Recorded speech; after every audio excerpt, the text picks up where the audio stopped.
When we heard Call of Duty Black Ops was preparing to unveil its multiplayer, we didn't waste any time. Our destination, Treyarch. Our mission, the most detailed hands-on coverage inside Xbox can provide. So sit back, relax, and keep a sharp lookout.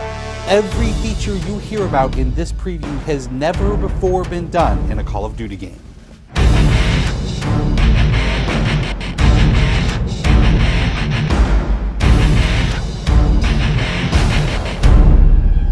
We begin where the multiplayer trailer for Black Ops left off, with theater mode.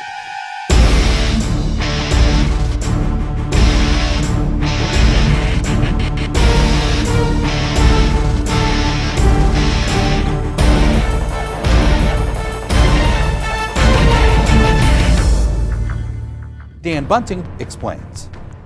You can switch the camera from any player's perspective in both first person and third person. You can detach the camera and go into free cam mode, which allows you to fly anywhere on the map, basically. It's really interesting when you pause the game and go into free cam, you just see all the particle effects just in their full glory, just frozen in time, and it makes some really awesome footage. We really want to give players the tools to be creative, make their own machinima, make their own highlight reels. Maybe they're really competitive clans that want to just capture the films from their matches and then go back and analyze what the other team did or whatever. Also brand new to Call of Duty is Black Ops' new currency system. We put the currency system into Black Ops multiplayer principally because we felt like it'd be a very interesting way to engage with all the unlocks that you've been getting.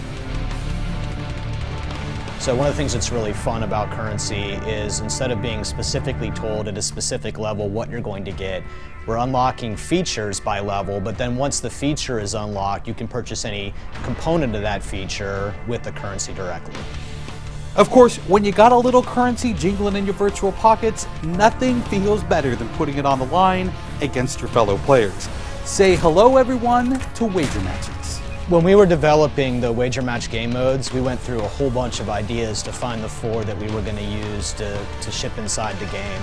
And really, if it wasn't people screaming in joy and frustration when they were sitting around the office playing, it wasn't good enough to be a wager match. Wager matches are all free-for-all modes, and they exist separately from the standard playlist. They include game modes like Gun Game, where you're in a race to score a kill with 20 different weapons, beginning with pistols and advancing through ever more explosive weaponry. It's extremely rewarding for us as a design team to put something up there that people are reacting to really well and it's slightly different than what they get, and everyone loves the core game. And you have to be very careful when you're finessing the core mechanics of the game. But wager matches let us kind of get our creativity flowing and do some things that you're not normally used to, and then spin them up in unique ways and combine things in ways that you haven't seen before, that you never really thought of and that wouldn't be appropriate for the core game, but are completely appropriate for wager matches. While the classic Call of Duty challenge system is still very much in place, Black Ops is also adding a new feature called contracts. Right, so if you're using the contract system, you actually have to put up a little of your own currency in order for a bigger payday. And depending on the contract, some contracts pay XP, some pay more currency, some pay both.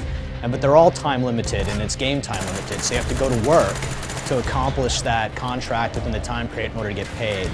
It's different from the challenges, in so much that the challenges some players like to use very aggressively, and they map out their path through the challenge system in order to maximize their XP gains, in order to level faster. And then a whole nother set of players uses the challenges sort of passively. They're there, when you get them they feel good, but contracts gives you a way to directly engage with the content inside the game. It says, hey, I'm an SMG guy, I want SMG based contracts, I'm going to chase my contracts and I'm going to get paid. And that's fun. Another focus for Black Ops is player customization, including things like unlockable face paint, unique perk-specific character models, and a whole lot of weapon customization. We've been we stole the line from Full Metal Jacket, this is my weapon, this is my gun, and we're chanting that around the office as sort of our mantra for this feature. Originally it started with one of our designers he just made kind of an offhand comment one day where he said, you know, I really have a certain attachment to the weapon that's my favorite. I want to make that weapon mine, and that was all it took. So from there it was just, what are the things that are cool? It's like, put your clan tag on your gun, of course. And we've got, the emblem editor by itself is an element of creativity for players.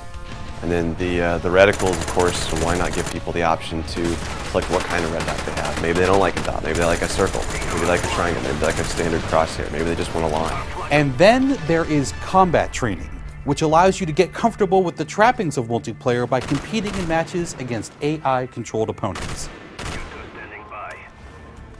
You know, it's our hope that combat training can convert people who are largely single-player gamers who might have, dabbled around in multiplayer but never made that leap to playing online, and give them kind of this experience where they can get familiar with the mechanics and features and systems that multiplayer has, but they can do so at their own pace, they can do so without someone screaming in their ear what a noob they are, and practice up and then join the competitive fold.